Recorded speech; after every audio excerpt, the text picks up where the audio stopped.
Hey again there, everyone. Welcome back to the Recovery After Stroke podcast. Before we get started, a quick thank you to everyone who supports this podcast on Patreon. Your support helps cover hosting costs, and after more than 10 years of doing this largely solo, it's what helps me keep showing up for stroke survivors who need hope and real conversations. A huge shout out to everyone who comments on YouTube, leaves reviews on Spotify and Apple Podcasts, has bought my book, The Unexpected Way That a Stroke Became the Best Thing That Happened, and even the folks who don't skip the ads. Thank you.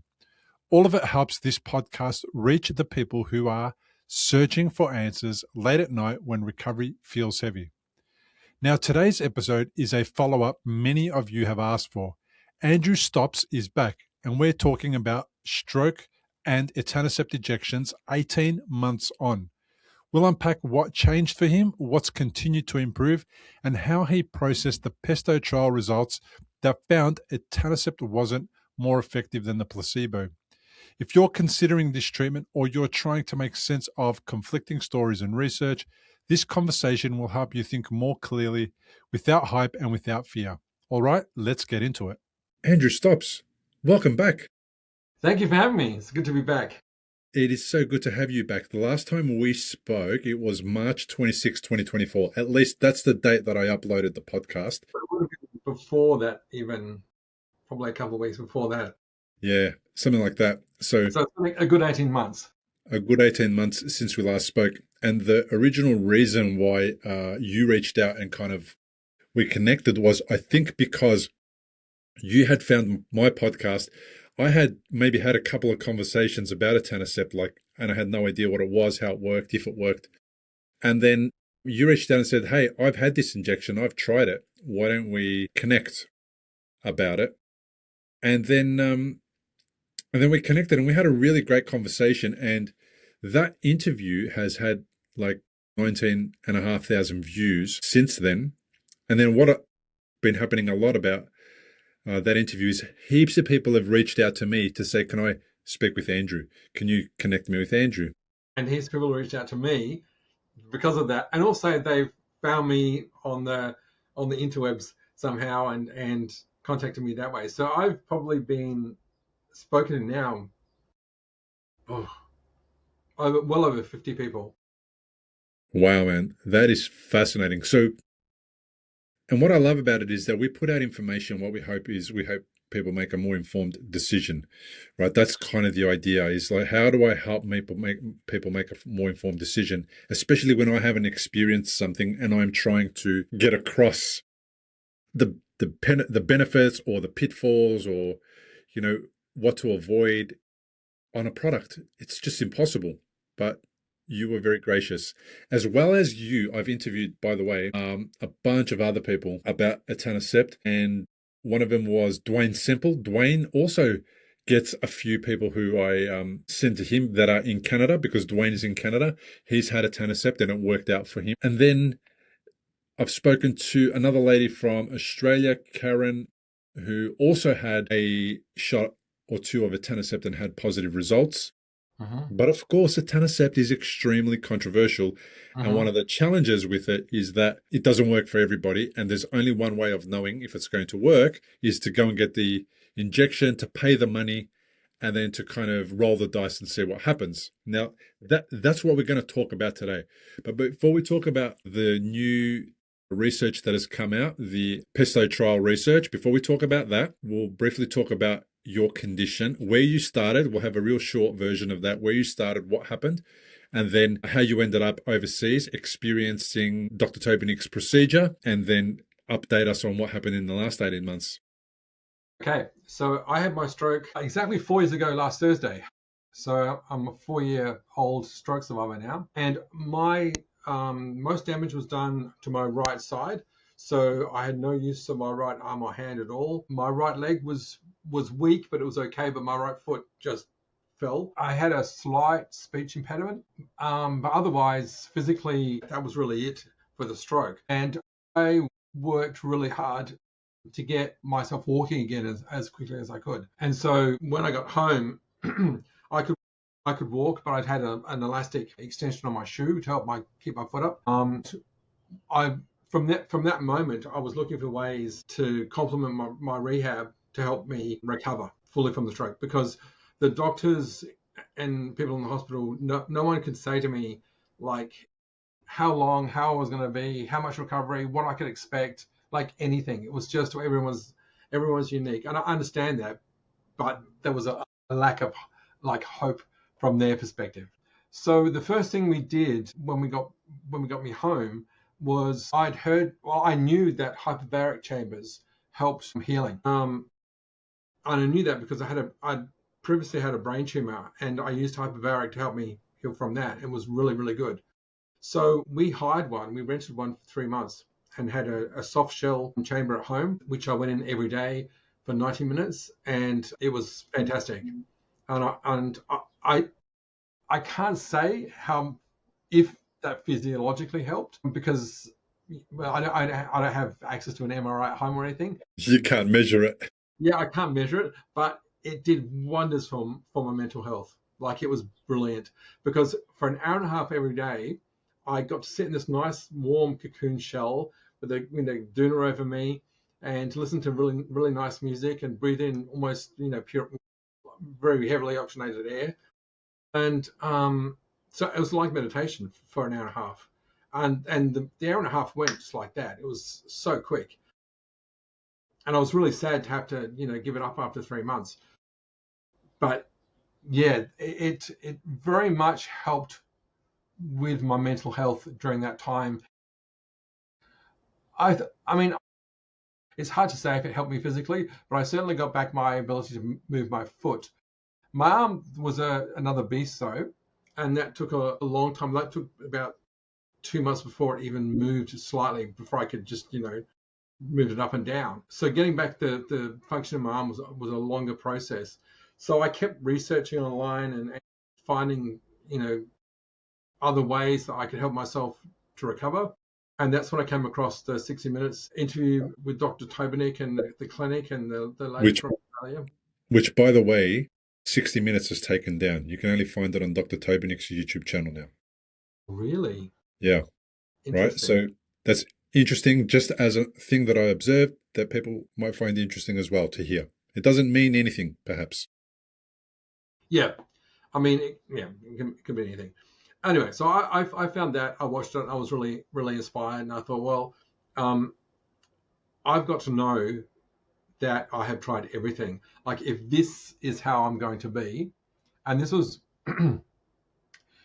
after 1 year, and I was told that, after 3 months, or that pretty much what I had after 3 months was how I was going to be. So I figured after 1 year, I've got to try everything.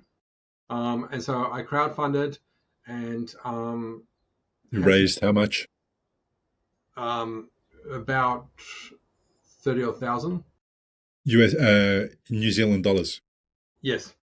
So that was to fly. That was for the flights, accommodation, the shots, like the whole package. And yeah, and we flew out in February last year, 2025. Was it last year? I can't remember. 2024, 18 months ago. 2024. And yeah, had the shot, and it was amazing how fast I found things start to wake up and recover. By then I had more movement in my arm, but my hand was very sluggish, and I really didn't have any fine motor control at all. So yeah, that was the 30-second story of Andrew's stroke recovery. Yeah, that's a cool story. So we did a full deep dive interview for Andrew's story, an hour and 18 minutes worth of conversation. And the link to the original interview with Andrew about Etanercept will be available in the show notes, right? And in the YouTube description of this video. So anyone who wants to go back and watch that can do that as well. Now, like I said, it's had 521 likes, and it has just a ton of comments, a ton of comments. Now, one of the things that has happened since then is I haven't been able to find people who are willing to talk about Etanercept who did not have positive results when they went to Dr. Tobinick's clinic. People don't want to be interviewed if it's about that. It seems as though it's been really hard, right? So I can't give this balanced view of here's somebody who has had good results. Here's somebody who hasn't had results.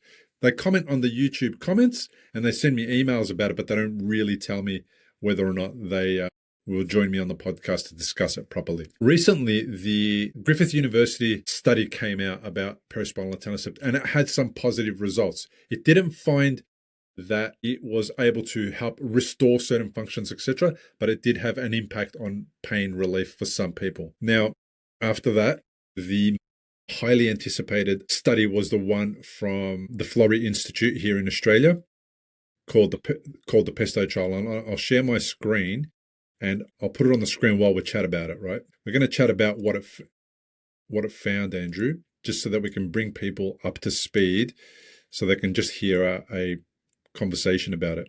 We'll be back with more of Andrew's story in just a moment, but if you're listening right now and you feel stuck, I want you to hear this clearly. Recovery isn't a 3-month window. It's not even a 1-year window. Your brain can keep adapting for a long time, and the real challenge is learning how to keep hope without putting all your hope in one thing. In the second half of this episode, Andrew shares what actually lasted 18 months on, what still improved over the time, and we'll talk about the biggest question. If the PESTO trial says etanercept shouldn't work better than the placebo, then why do some people still report a night and day difference? Okay, so this is the PESTO trial. Now, I interviewed recently Vincent Thies, the doctor who headed the study, but the Florey Institute is basically reporting on his findings. He has presented these findings at stroke conferences around the world. And what was interesting was that this study started in, I think, 2018, and then because of COVID, had to be paused, amongst other things. And then finally, all the research was reviewed and it became available at the beginning of 2025.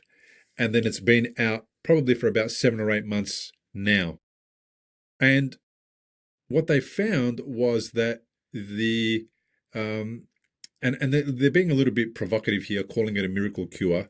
But what they found was that perispinal etanercept, the arthritis drug, was not effective in treating people that were experiencing symptoms because of a stroke any more than the placebo. So what they found was that the people on the placebo who received the placebo, 56% of them had a positive result from the placebo, as opposed to less than 56% of people who were actually using the etanercept. And the reason being, they say, is because the drug doesn't have the capability of crossing the blood-brain barrier to get to where the inflammation is and to actually decrease the inflammation. In arthritis, for example, the inflammation is in the joints, which are not part of the brain. There is no blood-brain barrier or some barrier that stops the etanercept from going there. And therefore, when people get injected to experience relief from the symptoms of rheumatoid arthritis, they do experience that relief sometimes almost immediately, etc. And as a result of that, the guys published the study and basically concluded that it is not effective and more research needs to be done to understand why or why not it works for some people and why it doesn't for others. And I've had a couple of kind of ideas since then, and I'll stop sharing my screen now because we can go back to just you and I, Andrew. And I've had some ideas as to how do I then talk to people about that, right? So I know I've interviewed Andrew, 5 other people that I've interviewed at least who said they had a positive result. And I should tell people there's people who have had a positive result, right? And then there's the other people on the other side of the spectrum, which are really hostile, saying like, it's snake oil. My idea is that even if you go there and you receive etanercept and it works when it's not meant to, and it's just a placebo working because you've got high expectations of it working. You need it to work. You've invested $30,000. You've traveled half a way across the world. Even if it works and it didn't cross your blood-brain barrier, to me, that's a tick, right? That's like, it worked. Fantastic. People improved their function. They got their life back. The body is very powerful. It can achieve amazing things. Who cares how it did that? A. B. Your blood-brain barrier might be compromised. So there is a thing called leaky gut. We've heard about leaky gut. It is a compromised gut barrier, which allows toxins to escape the gut and get into the blood and causes a lot of autoimmune conditions. The same thing is possible for the blood-brain barrier. If you've got a really compromised blood-brain barrier because you've had a stroke or you've had brain surgery or something like that, it's possible. Or you've had radiation therapy, which I have. Or you've had radiation therapy because of previous medical conditions, etc. Then there could be a more permeable blood-brain barrier, which enables the etanercept to actually penetrate it and get to the root cause of the stroke inflammation, or the root location of the stroke inflammation. And therefore, some people, through no fault of their own, either have a really healthy blood-brain barrier and etanercept can't cross it, or have a compromised blood-brain barrier and etanercept can cross it, and therefore they experience positive results. But the issue then is, how do we know? How can we work that out for people, before they go and drop 30 grand on a treatment that they may not get a result for?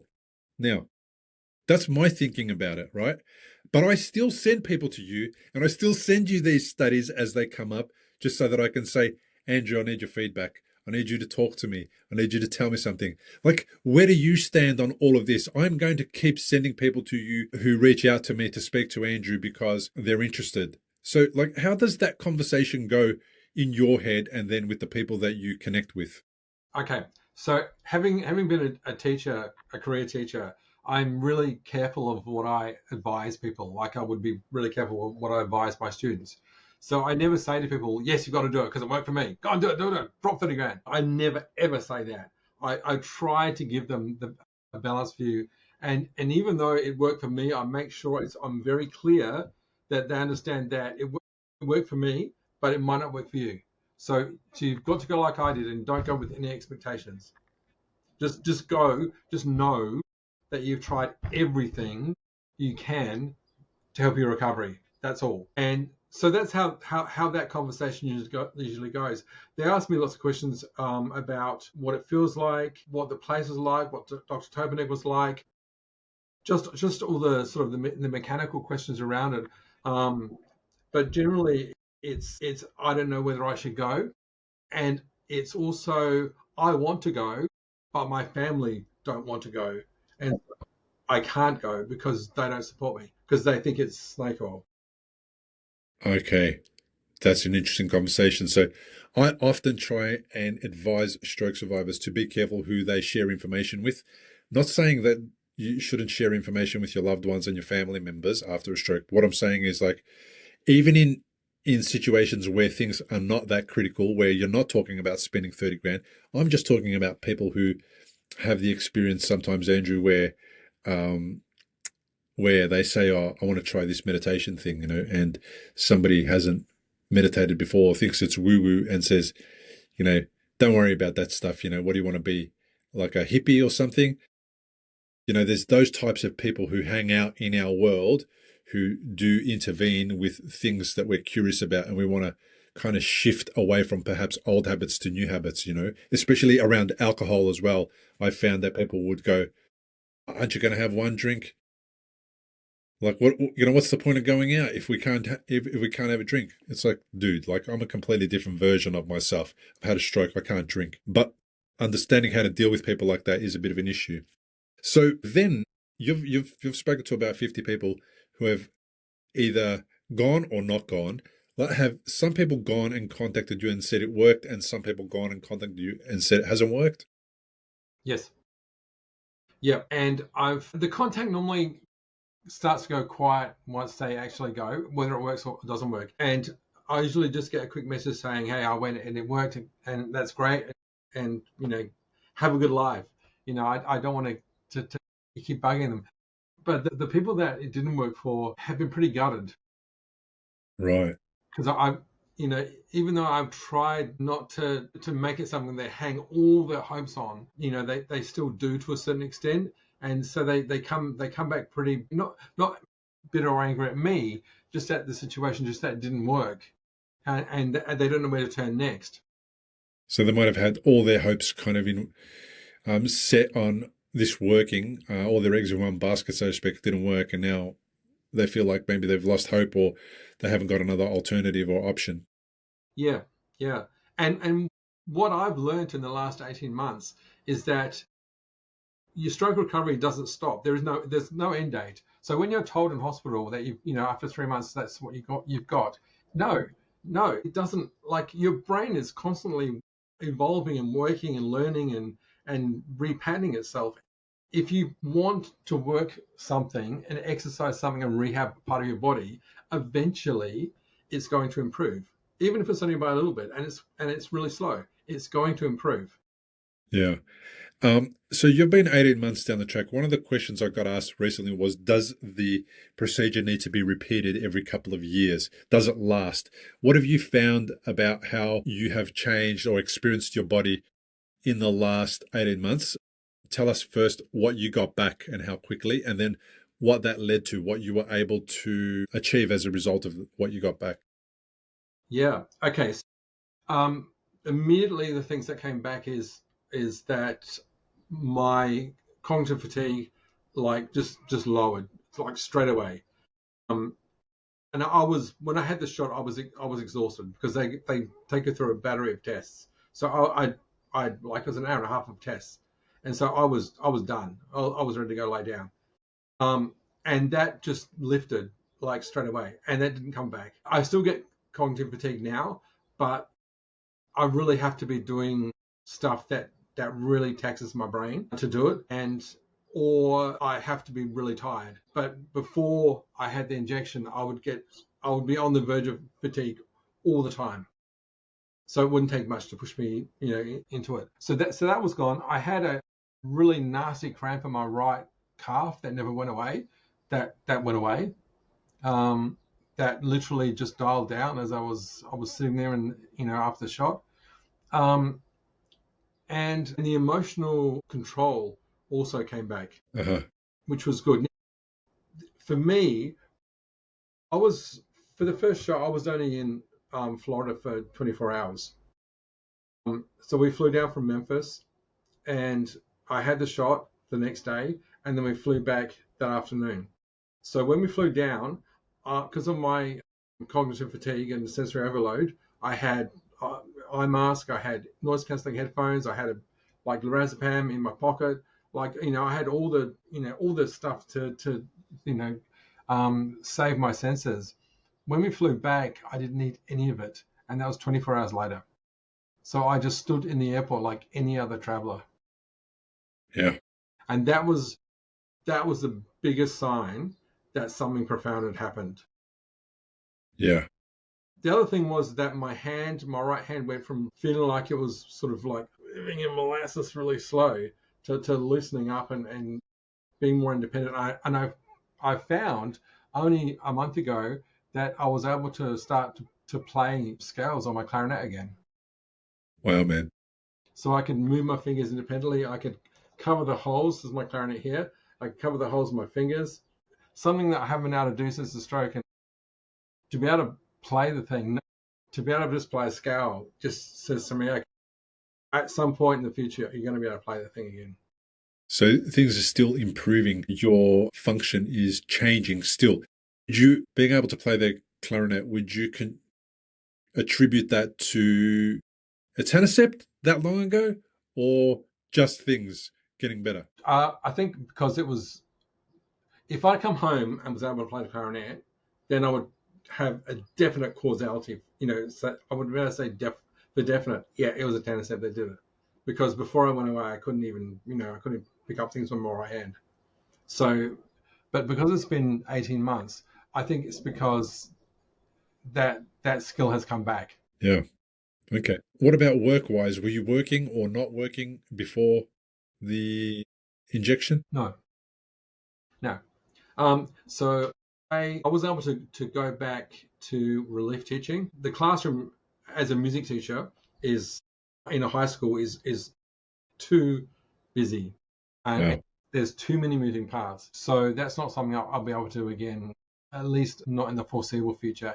And I don't know if I want to now. I have done some relief teaching. There are days where I'm in a school and I just feel that it's a bit too much. And that could be because I had a bad night the night before, or it was, hot and I couldn't sleep. And that wasn't like that before the stroke. Yeah, I'm coming up with a new career now has been an interesting journey in itself. Yeah. So there isn't a need for another injection or anything like that. Nobody ever told you about another injection or what will happen in 2 years or anything like that? No. If I can go there and get one, if I think it's going to make even more improvement, because I had improvement from the first. But yeah, there was no compelling sort of need to go back. And I'm thinking that I probably would like maybe to have a second trip there and have another shot. But I don't know. I'll see how my improvement goes. Yeah. Okay. It's so hard to know. One of the things I did do, I had an MRI about 2 months ago, and it was an MRI to check the status of my tumor, and to see where it was. And obviously they also had a look at the stroke site. Comparing the stroke site now to when it was taken when I had the stroke, there's a day and night difference. Whereas I had a hole in my brain after the stroke, all I had was a little bit of glial scar tissue. So scar tissue of the the brain cells, a little white line in my brain. As opposed to a round circle of what appear to be offline or dead brain cells. Yes. Yeah. Yeah. Which sounds like to me it's like where the inflammation was, that area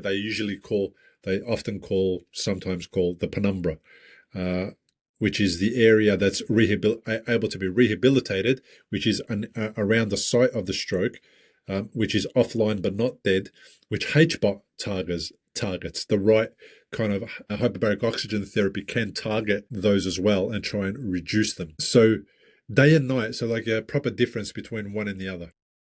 Yeah, I was expecting to see when I saw the scan, where my brain tumor was, and also the big hole, and the hole was gone, and there was just this little line there of scar tissue. Yeah, fabulous. How long has the brain tumor been there for? 20 years. Okay, and what does it do? Just sort of sit around and... Yeah, so what happened is it just gradually grows bigger and bigger and bigger, and then eventually, if you don't get it treated, it crushes your brainstem and then it kills you. So I had mine irradiated 20 years ago, and it stopped growing and it's just started dying off, and now it's just like a dead mass in there, and they check it every 4 years to make sure it hasn't done anything naughty. And it hasn't. So they actually said of this last scan, look, it hasn't changed in the last 12 years, so no more scans. I hear you. Okay. So it's benign now. Yeah. Yeah. Okay. So you've been through the rigour, mate. You've had an interesting neurological experience, eh? Yeah. Yes, it feels like my brain's out to get me. Yeah. Well, seems like the interventions have been really helpful in prolonging your life and then your life experience, like how you go about life. So as far as you're concerned, like it's all, it's been a good outcome, both interventions. Yes. Yeah. I think so. I mean, my biggest challenge this year has actually not been the stroke or the brain tumor, but it's been the medications for stroke to prevent another one. Which meds are you on? So my stroke was caused by an overactive adrenal glands producing too much aldosterone, and that was only diagnosed and found last year. So what was happening is that my body was keeping salt. It would send my blood pressure sky high and then crash it down. And for 10 years, we thought that was anxiety. But what it was that because my blood pressure wasn't consistently high, I could go to the doctors and I could be normal, and then I could go to the doctors and have high blood pressure. It was not consistent. So I was just treated for anxiety and given a sort of a low dose blood pressure medication. But actually, what it was is both glands like overproducing this hormone, and that's what gave me the stroke. So they've given me a hormone suppressant, which it helps, but they've been trying to juggle multiple types of blood pressure medication to also bring my blood pressure down to a consistent normal. And so up until about 3 weeks ago, my blood pressure was still all over the place. And they had me on a really nasty cocktail at one point this year where I literally could not function. I couldn't even get up. It suppressed my whole system so much that every time I stood, my blood pressure would drop 50 points and I would almost pass out. So I was like a zombie. Right. It was just the combination of too many blood pressure medications at once. And finally, I've seen a different specialist and he changed my medication. And I've just got one little pill at the minimum dose, and it's actually stabilized my blood pressure to normal. Righto. That's good. So like when I took it today, it was 122 over 72. Yeah. It hasn't been like that for I don't even know how long. Fantastic. What kind of stroke did it cause? Ischemic, so a clot. Okay. Wow, man. What an interesting journey you've been on. And this insight into Etanercept and how and why it might work for some people and not for others is probably helpful for a whole bunch of people to hear and kind of get a better understanding about. Scientifically speaking, Etanercept is not a viable solution for people who have had stroke, and there will be some people who will become all, what's the word? Like they'll be all, this is snake oil stuff. And then there will be people who brag about it as being the best thing they've ever done, which seems to be kind of the camp that you're in. I think I'm bragging about it though. No. I mean, it's one of the best things you've ever done with regards to your stroke recovery, right? Yeah. And I found that when I got the results for the PESTO test, I really had to do a lot of soul searching because I couldn't explain to myself why it seemed to have worked for me, and yet the study was saying, hey, it doesn't really have any effect. And I had to. Did you feel remorse or guilt about that? Yes, very much. I felt like a fraud. Wow. Because why? I couldn't explain how I had such a huge night and day difference, and that couldn't be placebo and it be still working 18 months later. Yeah. I think our hunch about the blood-brain barrier is where the research needs to go. And I don't know how you investigate the blood-brain barrier, but if you can go there and investigate the blood-brain barrier, and if you can understand who has a compromised blood-brain barrier, and therefore, due to a compromised blood-brain barrier, a candidate for Etanercept, I think that's kind of where it needs to go. Because the biggest issue that people have with clinics who offer Etanercept paraspinally, like Dr. Tobinix, the biggest issue that people have that makes it hard for them to make a decision is, will I be the right candidate? Will I be the one who will it work for, or will I be the one that it doesn't, But I find it very fascinating that you would respond that way, that you would feel guilty and remorseful that it worked for you and the PESTO trial says it shouldn't have. I feel guilty that it worked for me and didn't work for someone else, as well. Just wishing for the best for everybody. Yeah. I mean, it's like survivor's guilt in a way. Yeah, I can relate to that. Yeah. Yeah, that's how I felt. And so the way I've thought of it is, well, okay, if it was placebo, it worked for me. Like it worked for me. Whatever it was, it worked for me. So, and that's all I can say. But I think this blood-brain theory is a good one, and I would like to research and understand what makes the brain leaky?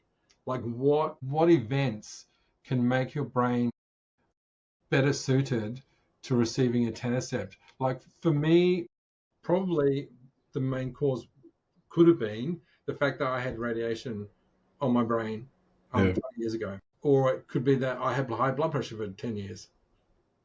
Who knows? Or it could be I had my appendix out when I was 17. But I would like to do some research into what it is, what factors make people more likely to have a leaky brain.